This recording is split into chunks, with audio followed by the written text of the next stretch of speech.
It's Dr. Gerstmar from Aspire Natural Health. Good morning, good afternoon, good evening. Whenever you happen to be listening to this, I hope you're having a tremendous day. Today, I wanted to talk a little bit about smoothies. Yes, I was recently talking to someone that we're working with about smoothies and how they fit in, whether they're a good option. A lot of people have heard about them. In some circles, they're like the magical elixir of health, and in others, they're poo-pooed as, just junk and hype. So let's take a couple minutes today and talk about smoothies. Now, smoothies are different than juices, and we'll talk a little more about juices some other time. The main difference here is a juice is going to come from a juicer, which is going to take all the fiber out of the food. If you put an orange, so you can think about orange juice for the most part, right? Goes through, takes away all the actual quote unquote orange, all the fiber, all the structure, and it leaves behind the juice. Similarly, you can juice, just about anything, although I don't recommend trying to juice a banana or something like that, right? The difference in a smoothie is that everything is there. You would take that same orange and you would put it in a blender and you would whiz it all up. Yes, the juice is there, but also all the fiber and all the other pieces of that orange are included. So the main difference here is that a juice is going to require a juicer, not have little to no fiber in it, whereas a smoothie is going to require a blender and have the whole spectrum of, everything in there. It's for that reason, in general, if you have to choose between a smoothie and a juice, in general, I recommend the smoothie because you have the entire spectrum of the food in the smoothie versus only the juice part and what's in the juice, and you're taking away all the fiber and everything else. Now, we'll talk more about juices later, as I mentioned, and when they can be very helpful for people. So in general, is a smoothie magic? No, it isn't. Is a smoothie worthless hype? No, it isn't. Now, there's a few different things that you can put into a smoothie. So we can start with, food, essentially, right? So fruits, vegetables, and protein sources can all be put into a smoothie, and then supplements can also be added on top of it. Various powders, liquids, even pills and things, if you have a blender that can handle it, can all be crushed up and put into a smoothie. Now, this is one of the beneficial parts of a smoothie. For those of us who, may be having more serious digestive or autoimmune issues, maybe taking a good number of supplements at any one time to help deal with those issues, one way to make it easier to get those in is by putting them all into a smoothie. So it can be a great delivery vehicle, especially if people have trouble with pills, or we're talking about kids or the elderly, or, who might have some issues swallowing a bunch of pills. We can put those pills, powders, and liquids all into a smoothie as a way to get that in. So that is one valuable way to use a smoothie. The second value of a smoothie is simply as a way to get more fruits and especially vegetables into the mix. Now, some of us like vegetables, by all means, indulge, right? But some of us, again, whether it's kids, the elderly, or just those of us who didn't grow up, don't enjoy vegetables very much. One way to get more of them in is with a smoothie. Now, this comes to one of the common mistakes that people make when putting smoothies into their life. So most commercial smoothies you can get like from a smoothie bar are going to be heavy on fruit and very light on vegetables. So the ratio here could be 80 to 90% or even 95% fruit and just a tiny smattering of vegetables. Now, this makes a really tasty, very sugary, very sweet smoothie that everybody loves to drink. The problem is that a smoothie like that can have more sugar than a soda. And while it is marginally healthier than a soda, not by much. The reality is we want more vegetables than fruit. More vegetables than fruit in a smoothie. So ideally, we're looking at 80 to 90% vegetables, 10 to 20% fruit. Now, that's going to make a much less sweet smoothie, and that's going to be unpalatable for some people. So the idea here is just to think as many vegetables as possible and as little fruit as necessary. Now, again, putting in things like berries can be very helpful. They tend to be lower in sugar, higher in other beneficial nutrients. But in general, we start someone with where they are. If it needs to be 60% fruit in the beginning or 70% and 40% vegetables, great.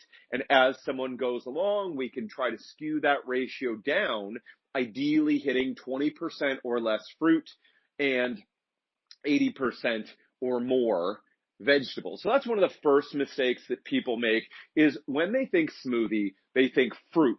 And ideally, we're talking vegetables here.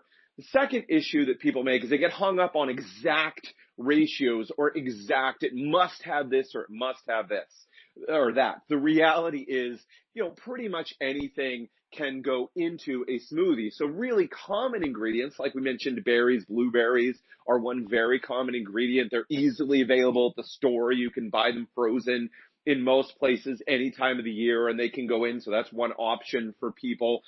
As far as vegetables, things like spinach and other leafy greens, broccoli and others are really common ingredients. That's all fine. The reality here is anything can go in to a smoothie, any kind of vegetable that you enjoy. Some have stronger flavors than others, so it's worth experimenting. And here's another piece. Over time, it's worth experimenting with different options. If you find a recipe that works well for you, then use it. But over time, why don't we try some different things and put some different things into the mix as well. Now, the third mistake, so we've talked 1, too much fruit. 2, getting stuck on some magic recipe. It must include these things. No, not necessarily. The third mistake that people make, and this is one I've done many times myself, is making it too much. Like too many ingredients. I'm going to put 74 different things, 19 kinds of vegetables and 11 different powders and it takes, an hour and a half to make this smoothie, which means long term, it's just not sustainable. Okay. So again, simplicity is better than complexity here. Getting some fruits and vegetables, tossing them into, the blender and getting, if we're adding a few different add-ons, great. That's fine. But if we make it too complicated, it long term, it's just not going to be sustainable. It's not going to happen. So making it too complex is the problem that we're talking about here. Now, the last problem with smoothies is thinking that it fully takes the place of food. Now, the great thing, if we make a smoothie correctly, it is food, right? It's not just all pills and powders and various magical concoctions, right? It actually contains vegetables. It contains some fruits. It contains real food. So there's real value in a smoothie. But also, it does not take the place if we're eating McDonald's and fast food, the other 3 meals of the day, and we throw in a smoothie. Does that erase all of the issues with the other food or completely make up for it? No. Now, having said this, if someone is eating fast food and McDonald's and all of that 3 times a day and they throw in a smoothie, is it beneficial? Yes, it is, but it doesn't take the place of it. So just because we put a smoothie in doesn't it magically absolve all of the rest of what we're eating. We still need to eat healthy food. But a smoothie, as we said in the beginning, can be an easy way to add more fruits and vegetables to someone's diet, whether they are already eating a decent number of fruits and vegetables or whether they're not eating many fruits and vegetables. So in that regard, it can be a helpful addition to someone's diet. It can also be a place we can toss in those pills and powders and various things that someone's taking it, making it easier for someone to get those into their diet. So smoothies can be really helpful for people. Are they magic? No. Does everyone need to do a smoothie? No. Are they often a convenient way to get more fruits and vegetables into a person's diet and get some more health benefits from them? Yes, they are. So when people tell you the key to health is a smoothie, the answer is no, it isn't. When they say, oh, it's all just junk and garbage and bogus, no, it isn't. There are a few key mistakes that people make. We talked about too much fruit being one of the issues. We talked about making it too complex being another issue. We talked about We talked about thinking that there is a magic recipe that is that someone needs to follow being an issue. And lastly, we talked about the people thinking the idea that taking a smoothie magically absolves them of any other dietary choices in their life. So sidestepping those pieces. Having a smoothie that is more vegetable than fruit, having a recipe that isn't too complicated, knowing that we can change it up and make changes, and knowing that we still need to eat a healthy diet on top of it. By following those pieces, we can make smoothies a healthy part of a person's diet. So if a smoothie sounds interesting to you, you want to give it a try, all you need is a good blender and be willing to experiment and try some different things. All right, folks, that is it for me today. Listen, if you're looking for more great information like this on whether what you need to do in your life and what makes the most sense for it, I'd like to